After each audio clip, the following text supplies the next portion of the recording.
Благодарам, Симона. Токму така, ова утро се јавуваме од една општествено одговорна компанија која што донира и несебично помага со храна. Наш денешен соговорник е Јулијана Павличковска-Крстевска, директорка на компанијата. Јулијана, добро утро и добре дојдовте во утринската програма на Македонската телевизија. Добро и добро ве најдовме. Така, добре ве најдовме вам во вашите простори.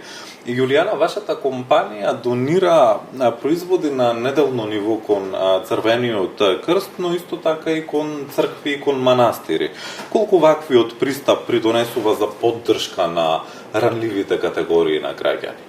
Значи, како компанија која постои 40 години на пазарот, со нашето искуство и присуство секогаш се водиме од принципот дека хуманоста е важна во општеството и дека треба да го продолжиме тоа и понатаму за да придонесеме на општествено ранливите категории.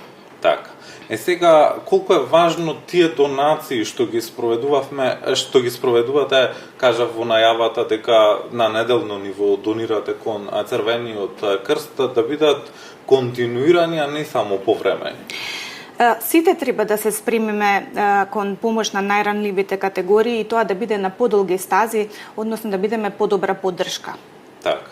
И уште едно прашање за крај на нашиот разговор, која е пораката до другите бизниси, колку е изводливо да се донира свежа храна и зошто е важно тоа да стане се почеста практика? Сепак донирањето не е некоја новина, но секој треба да придонесе во рамките на своите можности и ги повикувам сите други компании, ресторани кои што се во можност да го следат нашиот пример. Така, Јулијана, ви благодарам што утрово бевте дел од утринската програма на јавниот сервис и продолжете со вашата хумана навистина многу значи. И благодарам на поканата. Така, пораката е јасна, да не се фрла храна, а да се донира за тоа што тоа некому навистина многу ќе значи. Утрово разговаравме со Јулијана Павличковска-Крстевска.